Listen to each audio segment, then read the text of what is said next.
before the world knew his name, before his face appeared on magazine covers across Europe. Otto Skorzeny was just another officer in a war that had already devoured millions. But in 1943, his story would take a turn so dramatic it sounded more like a movie than real life.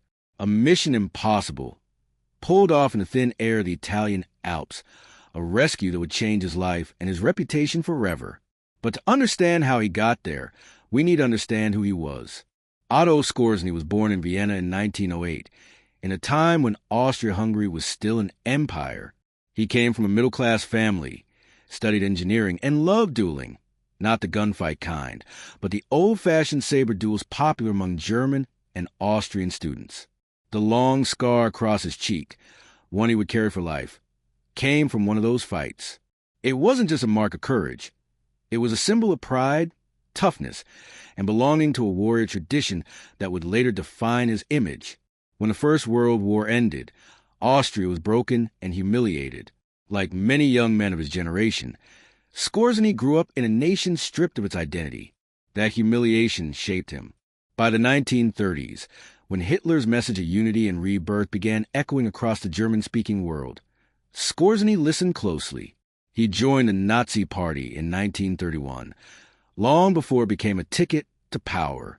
For him, National Socialism promised order, discipline, and strength, ideals that appealed to the engineer and soldier in him. When war erupted in 1939, Skorzeny was already in the Waffen-SS. He wasn't a frontline soldier at first. He was too old to be a simple recruit and too valuable as a technical mind.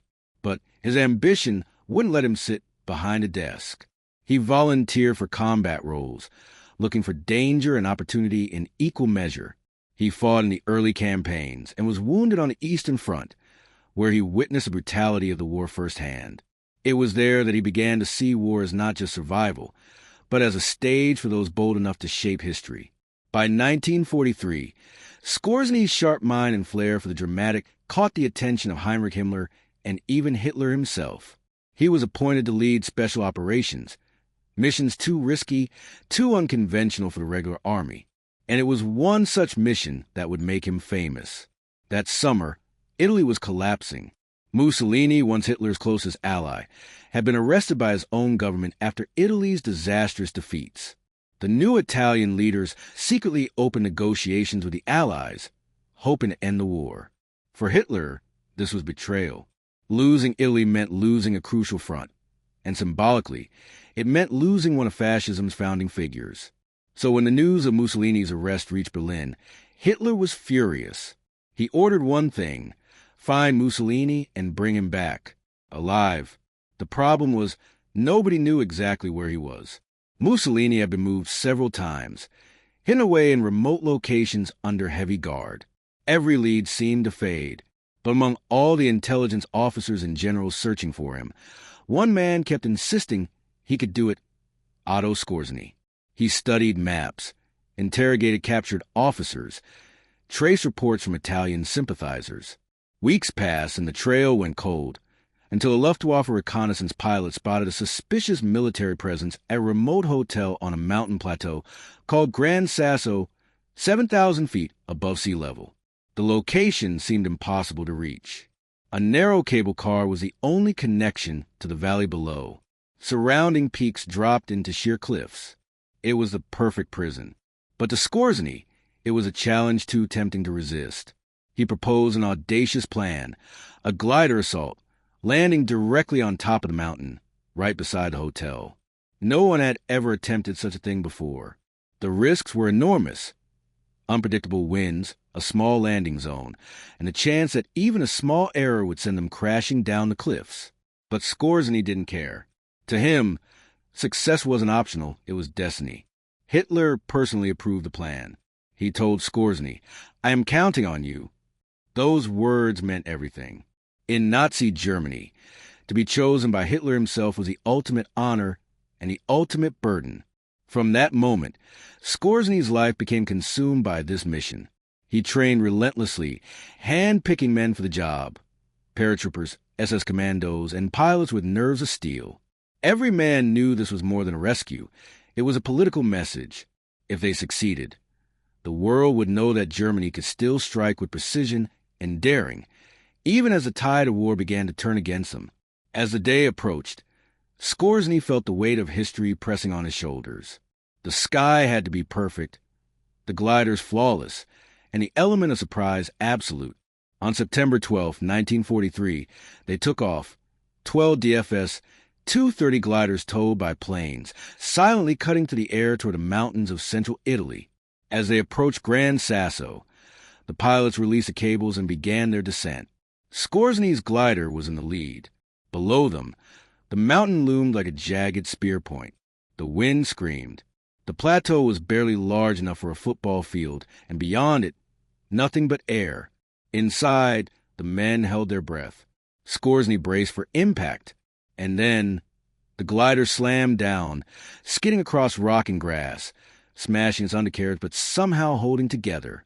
One by one, the other gliders crashed beside it, scattering men and debris across the mountaintop.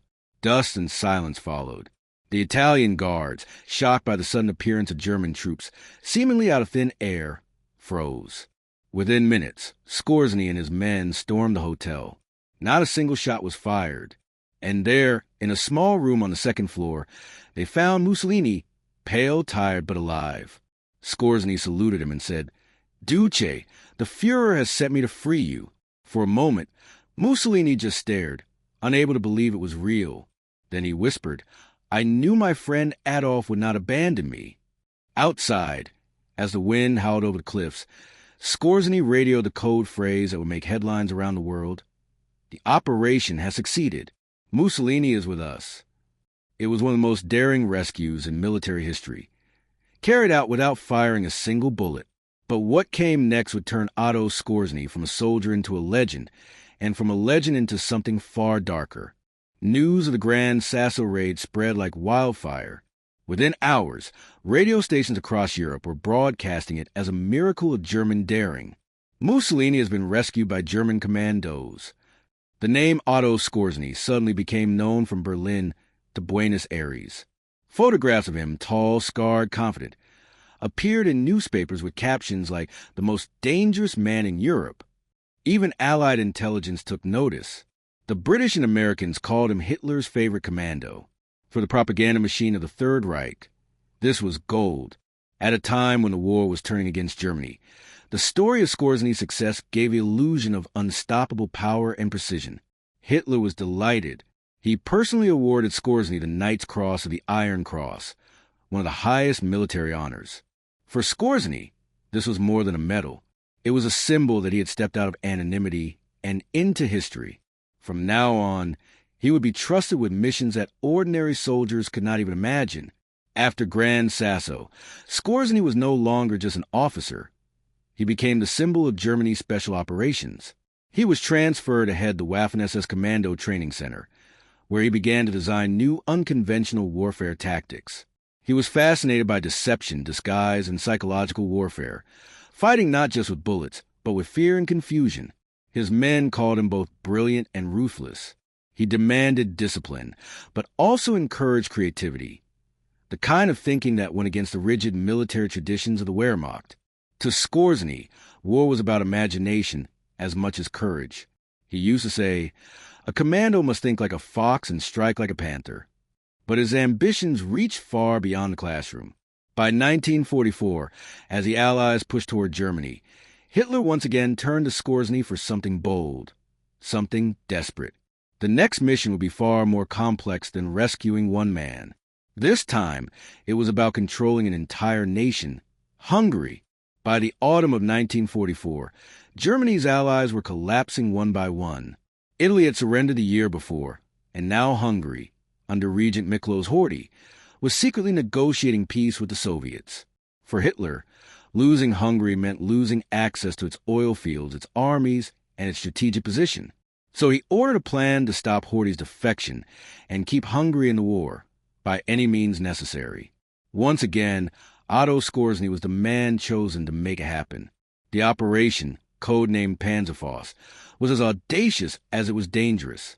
Skorzeny was to kidnap Horthy's son, Miklos Jr., and use him as leverage to force the Hungarian leader to resign. It was an act that combined espionage, political blackmail, and raw military precision, exactly the kind of mission Skorzeny lived for. On October 15, 1944, Skorzeny arrived in Budapest with a small unit disguised as diplomats and officers. Using intelligence from German spies, they located Horthy's son and staged a trap. The younger Horthy was lured to a supposed meeting with German officials, only to be ambushed and taken prisoner. Skorzeny personally oversaw his capture. When the regent learned his son was in German hands, he had no choice but to step down. Within hours, German forces seized control of the city, installed the pro-Nazi Arrow Cross Party in power, and ensured Hungary's continued alliance with Germany. The coup was swift and bloodless, a masterpiece of manipulation. Once again, Skorzeny had done the impossible. Hitler congratulated him, calling him a man of extraordinary courage and intelligence. But behind the glory, there was something darker. Hungary's new rulers unleashed a wave of terror, deportations, and executions. Skorzeny's mission had succeeded strategically, but it also paved the way for suffering and death. Whether he ignored this, accepted it, or justified it, no one truly knows. What we do know is that, to Skorzeny, duty came before morality. His loyalty was not to right or wrong, it was to victory. By late 1944, the war was spiraling into chaos. The Allies were closing in from the west, the Soviets from the east. Hitler needed miracles, and he turned once again to his Scarface commando. The mission this time was Operation Greif, one of the strangest and most controversial plans of the entire war. The idea was simple in theory, but wild in execution. During the upcoming Ardennes offensive, what would become known as the Battle of the Bulge, German soldiers disguised as Americans would infiltrate Allied lines, capture bridges, sabotage communications, and spread confusion behind enemy lines. The man to lead it, Otto Skorzeny. He hand-picked English-speaking troops, trained them to mimic American accents, slang, and behavior. They wore U.S. uniforms, drove captured jeeps, and carried fake identification. Some even studied American newspapers and movie scenes to sound convincing. Their goal wasn't massive destruction. It was panic. They would switch road signs, send fake orders, and disrupt Allied command. In the fog of war, confusion could kill more effectively than bullets. When the offensive began in December 1944, Skorzeny's disguised commandos slipped behind enemy lines. For several days, they created chaos. Allied soldiers began doubting everyone. MPs stopped each other at checkpoints, demanding to know who won the World Series or the capital of Illinois to test if they were real Americans. Rumors spread that Skorzeny himself was leading a team to assassinate Eisenhower in Paris. The U.S. High Command went on full alert. Eisenhower was confined to headquarters for days, heavily guarded, while Skorzeny, hundreds of miles away, smiled at the irony. He had managed to paralyze the Allied leadership without even being near them. Operation Greif didn't change the course of the war. Germany's offensive failed, crushed by overwhelming Allied power. But once again, Otto Skorzeny proved himself a master of psychological warfare. He had turned deception into a weapon. And while his enemies called him a war criminal and a trickster, his own side saw him as the last soldier who could still pull off miracles. By early 1945, though, even Skorzeny could see that the end was near. The Reich was collapsing. Cities were in ruins. The armies were exhausted, and Hitler's speeches no longer inspired. They sounded like echoes of a dying empire. Yet, Skorzeny remained loyal to the last day. He organized a defense of Vienna, evacuated SS personnel, and even considered last-ditch missions to protect key Nazi leaders.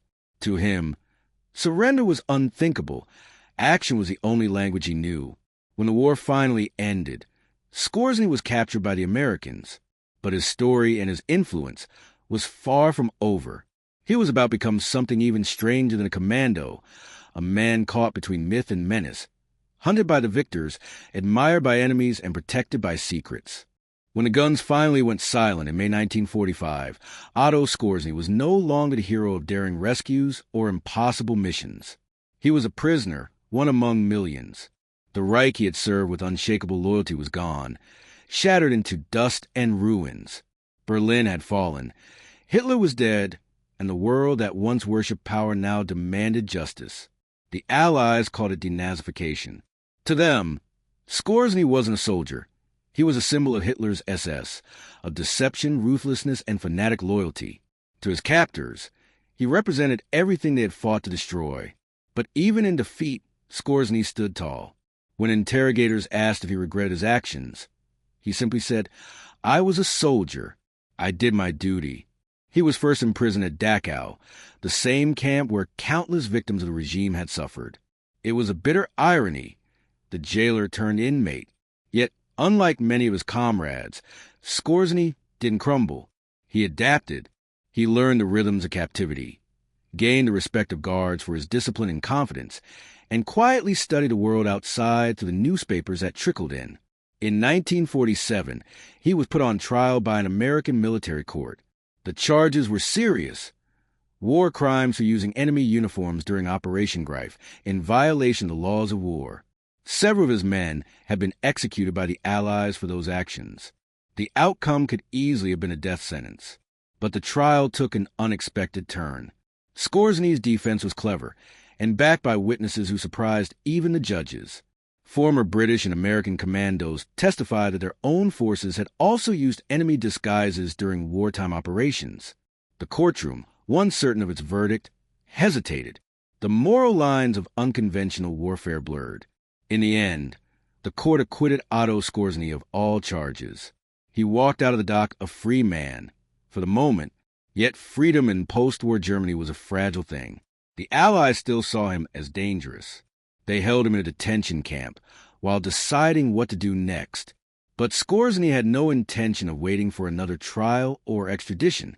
He had escaped death too many times to accept a cage now. On the evening of July 27, 1948, as guards prepared for routine inspection, Skorzeny made his move. Accounts of the escape differ. Some say he was aided by former SS comrades posing as U.S. officers. Others claim American intelligence looked the other way. What's clear is that he walked out of camp disguised, calm and unhurried, and vanished into the chaos of occupied Germany. For months, he was a ghost. Allied intelligence searched, newspapers speculated, and rumors spread that he had fled to Spain or Argentina, or even the Middle East. Each story made him larger than life, the scar-faced commando who had escaped the victors. In truth, he was hidden by former SS networks known as Odessa, groups that smuggled ex-Nazis across Europe through secret routes, false identities, and sympathetic priests. Eventually, Skorzeny surfaced in Franco's Spain, a country that offered shelter to many fugitives from Hitler's defeated empire. Madrid in the late 1940s was a strange crossroads of war ghosts. Spies, mercenaries, and men without nations. There, Skorzeny rebuilt his life. He started a business, lived comfortably, and even became a minor celebrity among Europe's far-right circles. But he never stopped looking over his shoulder. The world had changed. Yet somehow, he remained in motion, drawn to danger like a moth to flame. In the early 1950s, whispers began to surface about his new connections.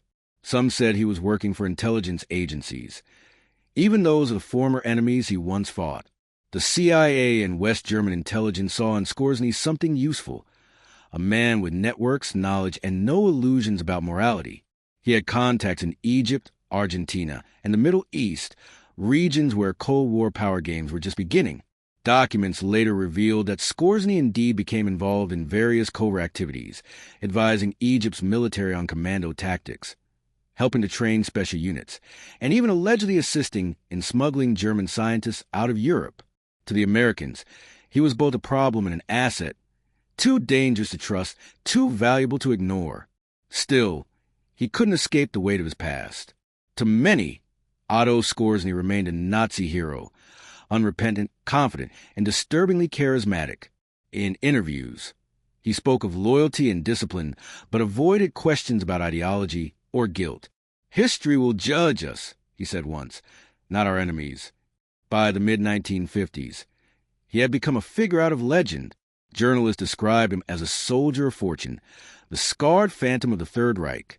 Some saw him as a relic, others as a man who had simply adapted to the new world of secret wars and hidden agendas.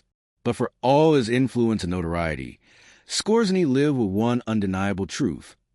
He was a man without a home, a man whose victories belonged to a dead regime, and whose name would forever carry the shadow of what that regime stood for. And yet his story didn't end there. Because as Europe tried to move on, Otto Skorzeny would once again step into history, not as a soldier this time, but as something far more ambiguous. The war had ended. But for men like Otto Skorzeny, the battlefield had simply changed its shape. The uniforms were gone, replaced by suits and false names. The lines between friend and foe had blurred. What used to be the fight for the Reich was now a quiet war fought in embassies, deserts, and smoke-filled hotel rooms, a war of spies, oil, and ideology. And Otto Skorzeny, the commando who had once landed gliders on mountaintops, found himself right at home in this new shadow world. In Franco Spain, Skorzeny reinvented himself as a businessman, but everyone knew that business meant more than shipping contracts and construction deals. He had built a network, a web of ex-SS officers, mercenaries, and sympathizers who had slipped through the cracks of justice. Many of them found refuge in Spain, others in Latin America. To Western intelligence services, these men were dangerous relics. But to some, they were also useful tools. The Cold War had begun, and suddenly, anti-communism mattered more than old loyalties. By the early 1950s, whispers of Skorzeny's reemergence began to reach Washington, Moscow, and Tel Aviv alike. The Americans saw him as a potential ally against the Soviets. The Egyptians saw him as a man who could help rebuild their army. And the Israelis saw something else entirely. At first, Skorzeny's post-war activities revolved around Egypt. President Gamal Abdel Nasser, determined to strengthen his new republic, recruited dozens of former Nazi scientists and officers to help modernize Egypt's military. Skorzeny became one of their advisors. He trained Egyptian commandos, taught them guerrilla tactics, and introduced techniques he had once used behind Allied lines. It was a strange irony. The man who had fought for Hitler was now shaping the army of a nation that would soon battle Israel, a state founded by survivors of the very Holocaust his regime had caused. But history, as always, has a cruel sense of humor. In the early 1960s, reports emerged that Skorzeny had done the unthinkable. He had begun working with Mossad, the Israeli intelligence service. The story sounds impossible, and for decades it was dismissed as legend. Yet, declassified documents and testimonies later confirmed that it was true. Otto Skorzeny, the former SS commando, had indeed cooperated with the same people his army once hunted. According to the accounts, it began with fear. Mossad had placed Skorzeny on a list of former Nazis considered enemies of Israel. One night, agents arrived in Madrid, ready to eliminate him. But instead of dying, Skorzeny did what he had always done best. He turned a crisis into an opportunity. He met with him face to face, and through a combination of nerve, persuasion, and perhaps self-preservation, managed to convince him that he could be more useful alive than dead. The Israelis agreed, reluctantly. What followed was one of the strangest alliances in modern espionage. Skorzeny provided Mossad with intelligence on German scientists working in Egypt's weapons program, men who were helping NASA develop rockets that could one day strike Tel Aviv. With Skorzeny's help, Mossad identified, threatened, and neutralized several of these scientists. In exchange, they promised him protection. Whether Skorzeny did out of guilt, survival, or pure pragmatism, no one knows. But for a man who had once been branded the most dangerous Nazi alive, to serve the cause of Israel was an act that defied every label. During this time, he traveled across Europe and Latin America, using aliases and business fronts. He owned land in Spain, had ties to Argentina and Ireland, and mingled with political figures and arms dealers. His reputation as a soldier of fortune only grew.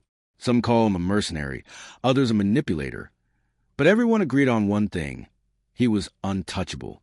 Skorzeny was not a man who reflected on morality. In interviews, he still spoke proudly of his wartime exploits. He referred to Hitler as the boss and described his missions as pure military duty, stripped of ideology. Yet, beneath the bravado, there was something else, an understanding that his survival depended on never standing still. The world kept changing, and Otto Skorzeny kept adapting. He became a bridge between old and new powers, a man who could open doors in places where official diplomats could not. Through his network, Weapons flowed from Europe to Africa, intelligence flowed from east to west, and former Nazis found safe havens under new identities. He had become a businessman of secrets. By the mid-1960s, however, the web was beginning to fray. Skorzeny was no longer young, and the shadow world he helped build was growing darker and more dangerous. His association with Mossad remained one of his best-kept secrets, unknown even to many of his closest allies. Publicly, he still presented himself as a nationalist hero, occasionally attending reunions of SS veterans, shaking hands, and reminiscing about the old discipline. Privately, he worked with the very enemies he once swore to destroy. It was his contradiction, the unapologetic Nazi working for Jewish intelligence, that defined his later years. Those who met him often described him as charming but unsettling. He carried himself with the same calm confidence he had in wartime, as if he still believed he was in control of his own myth.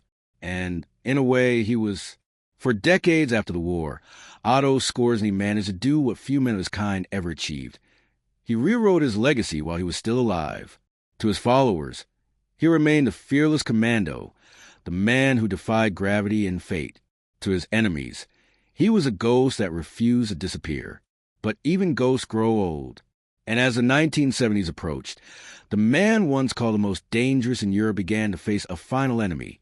He could not outthink, outfight, or... By the 1970s, Otto Skorzeny had lived several lives. Soldier, prisoner, fugitive, spy, businessman. Each role had kept him moving, always one step ahead of accountability, one step beyond the reach of history's judgment. But time, the one enemy that can't be deceived or outrun, had finally caught up with him. The scar on his cheek remained, the proud mark of his youth, but the man behind it had grown older, heavier, slower. Still, his presence carried the same weight, that quiet confidence that once made soldiers follow him without hesitation. He spent his final years between Spain and Ireland, occasionally traveling under false names for business. He owned a farm outside Madrid, where he entertained guests, former SS officers, mercenaries, and admirers who saw in him a living symbol of defiance. Among them were young men fascinated by his legend, drawn to his charisma and the stories of impossible missions. Skorzeny didn't shy away from telling them. In fact, he relished it. Each retelling made his exploits sound cleaner, sharper, almost heroic. To listen to him, you would think his life had been one long adventure untainted by ideology or guilt. But those who spent more time around him noticed something else beneath the surface, an unease, a restlessness that never quite left him.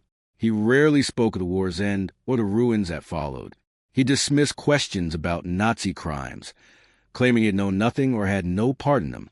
"I was a soldier," he would say, the same phrase he had used in court years earlier. "I did my duty." But as the world changed around him, as documentaries, books, and trials brought to light the horrors of the regime he had served, even Skorzeny must have known that history would never see him simply as a soldier. He kept in touch with his old comrades, men scattered across continents who still saw themselves as misunderstood patriots. They met in private gatherings, drank to the past, and reminisced about honor and discipline. To outsiders, they looked like relics, ghosts of a dead empire trying to remember who they had been. To themselves, they were survivors of a world that had rejected them. Skorzeny stood at the center of that circle, larger than life, the living proof that one of them had beaten the odds. In 1973, he was diagnosed with cancer. For a man who had faced gunfire, explosion, and near-death escapes, the slow, quiet invasion of disease must have felt strange, a battle with no battlefield. He underwent treatment in Madrid, his once strong body gradually surrendering to pain. The man who had climbed mountains and commanded troops now struggled to walk across his own garden. Yet he never publicly showed weakness. Even in illness, he kept the aura of control, as if dying were just another mission he intended to manage on his own terms. Visitors in his last months said he remained talkative, even cheerful at times. He still read newspapers, kept track of politics, and occasionally wrote letters to old contacts. The Cold War was still raging, and in some way, it seemed to comfort him. The idea that the world had not yet found peace. Conflict was, after all, the language he understood best. On July 5, 1975, Otto Skorzeny died in Madrid at the age of 67. The news spread quickly, picked up by newspapers around the world. To some, it was the passing of a legend, the commando who had once flown gliders into the mountains and made history with a single bold move. To others, it was the death of an unrepentant Nazi who had escaped justice. Few men were remembered with such a divide between admiration and condemnation. His funeral in Madrid was a spectacle, a final performance. Hundreds of former SS officers and far-right sympathizers gathered, many wearing old insignia hidden beneath their coats. As his coffin was lowered, men raised their arms in forbidden salute to the regime he once served. For them, he was still a hero, the last soldier of a vanished cause. For the rest of the world, the images were chilling, a reminder that some ideologies die slower than the men who carried them. In the years after his death, Otto Skorzeny's name drifted between myth and infamy. Writers called him the ultimate commando, the Scarface of the Third Reich. His life was retold in war magazines, novels, and even films. Some painted him as a genius of special operations, others as a criminal who had simply worn a uniform well. In intelligence circles, his name lingered in the margins of declassified reports, a figure who would pass through the gray world of spies, mercenaries, and secrets like a shadow that refused to fade. Yet behind the legend, one question still haunts his story. What drove him? Was it belief, ambition, or just the thrill of daring what others wouldn't? The truth, perhaps, lies somewhere in between. Skorzeny was a man built for action, drawn to danger like gravity. In peace, he was restless. In war, he was alive. His courage was real, his skills undeniable, but his loyalty was bound to a cause that left millions dead. History has a way of balancing admiration with truth. Otto Skorzeny will always be remembered for what he did. The impossible missions, the escapes, the audacity, but never without the shadow of who he did it for. And as his generation faded, so did the myth. The world moved on. New wars began. New heroes and villains emerged. But somewhere in old war documentaries, in grainy black and white footage of gliders landing on mountaintops, his scarred face still appears for a moment, a reminder that bravery and darkness can sometimes live in the same man. Time has a strange way of reshaping memory. It polishes the edges of cruelty, softens the noise of conflict, and leaves behind stories that are easier to admire than to understand. For Otto Skorzeny, that process began almost the moment he died. To some, he was a perfect soldier, loyal, fearless, decisive. To others, he was proof that courage without conscience is one of the most dangerous combinations in human nature. His life forced the world to wrestle with an uncomfortable truth: how easily heroism can exist inside something deeply wrong. In the decade that followed his death, Skorzeny's image lived on through a mix of myth, fascination, and denial. Military historians studied his tactics. Intelligence agencies quietly borrowed from his playbook.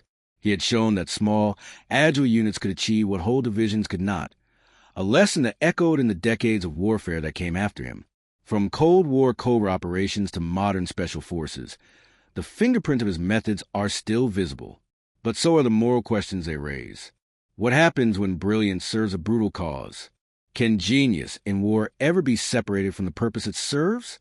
Films, books, and documentaries kept returning to him, drawn by the contradiction he embodied. The scarred face, the daring missions, the impossible rescues, they made for good storytelling. But rarely did those stories linger on the victims left behind, the regime that built its glory on fear and death, or the people who never got the chance to tell their side. In that silence, Skorzeny's myth found room to grow. And yet history, real history, doesn't forget. Beneath the layers of legend lies a man shaped by his time, a product of a broken Europe, seduced by ideology, driven by pride. His courage was undeniable, but was courage spent in service of nightmare. Even his greatest act, the rescue of Mussolini, didn't save lives or end a war. It extended one. Every success he achieved bought his regime a little more time to destroy. Still, there's a reason people keep revisiting his story. It's not admiration. It's fascination with the paradox. How could someone so intelligent, so disciplined, so audacious, serve something so destructive? Maybe that's what makes his life so haunting. It forces us to see that evil doesn't always wear the face of a monster. Sometimes it wears a uniform, speaks calmly, and believes it's doing its duty. When modern special forces study history, they often read about Operation Eich, the Grand Sasso Raid. They learn how Skorzeny planned it, how the gliders landed, how not a single shot was fired. It's still taught as a masterpiece of precision. But among thoughtful soldiers, there's a quiet understanding that tactics alone don't make a man admirable. Context does. Purpose does. The same skill that rescues a hostage can also kidnap a nation. In the broader history of World War II, Skorzeny stands as a mirror reflecting complexity of human capability. He showed how far intelligence and willpower can go, and how far they can fall when detached from morality. His story is both inspiring and cautionary. It reminds us that bravery can be twisted, that loyalty can blind, and that history remembers not just what we do, but why we do it. In the end, Otto Skorzeny died believing he had lived honorably. He once said, "I regret nothing. I fought for my country." Maybe he truly believed that, but history rarely gives us such clean endings. His legacy isn't one of triumph, it's one of warning. The world he fought for crumbled, but the mindset he represented, the idea that purpose justifies everything, still lingers in the shadows of power. When we look back at men like Skorzeny, we're not just looking at one man's story. We're looking at a lesson written in the ruins of the 20th century, a reminder that strength without conscience can achieve wonders and commit horrors in the same breath. And perhaps that's why his name endures, not as a hero, not as a villain, but as a question that still echoes whenever courage and cruelty share the same face, and whenever history tempts us to mistake daring for goodness. Because every war produces men like Otto Skorzeny, brilliant, fearless, and utterly convinced they are right. The true challenge to the generations that follow is not to admire them, but to understand them so that we never become them.